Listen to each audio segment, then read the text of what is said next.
Good morning, or good afternoon, or good evening. Hi, it's Dr. Liz here.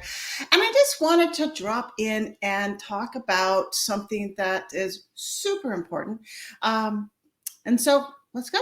Okay. This past week or so, I've been talking about rituals of connection, romance rituals, transitions, really staying in touch with each other, having that super close, loving relationship that is possible, whether it's a newly formed relationship or a long term, um, marriage, live together, doesn't matter. You can stay connected and have that secret conversation that it's you maybe can see in some people. You look at them like they are just so together.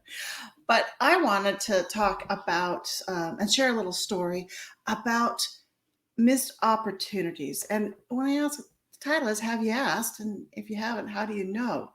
And what I really want to talk about is how often we think we're communicating and we assume that we know, especially if we've been around them for a long period of time, but we're oftentimes missing the boat.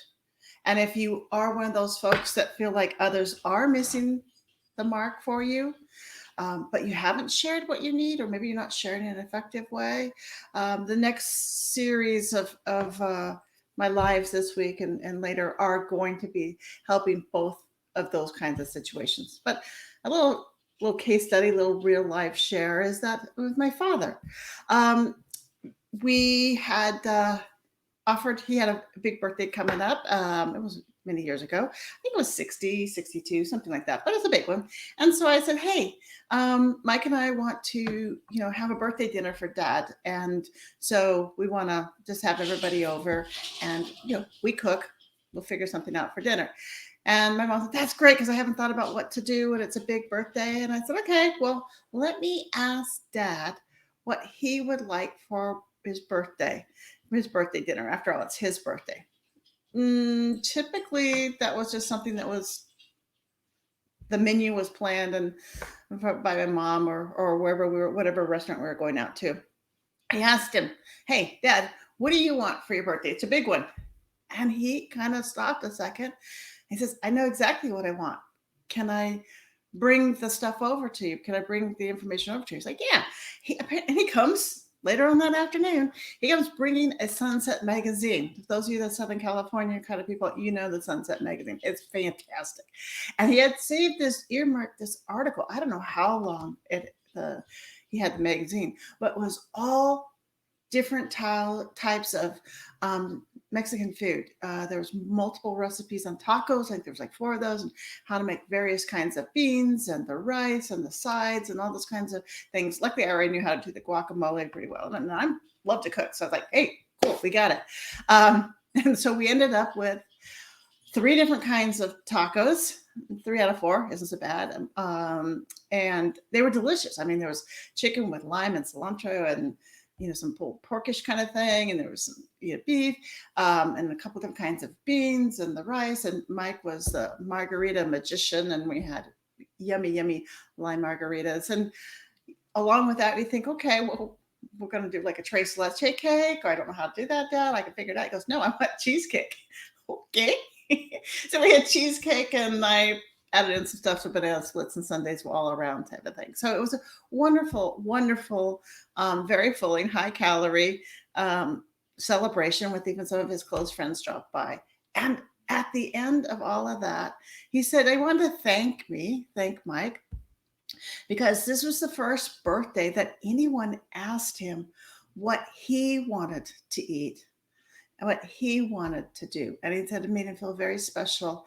And I just was kind of stunned. I remember back then I was stunned that after all this has gone on, all these years, that this was the first time, and he felt maybe from all of our perspectives, we had asked and he had shared, but I'm guessing that it made a big mark in his mind, that his needs and his wishes were asked.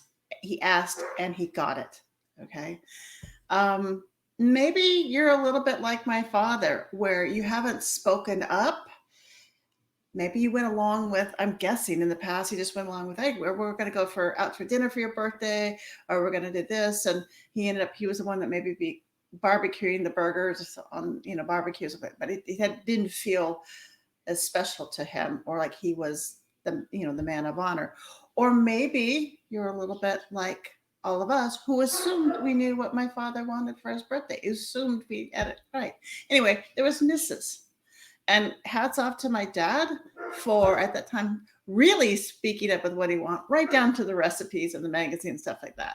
And I want to just use that as just a little reminder today that you may assume that you know what your partner or spouse wants. They may assume that they know what you want, right? Okay, you got it. You may be afraid to ask, or they may be afraid to ask.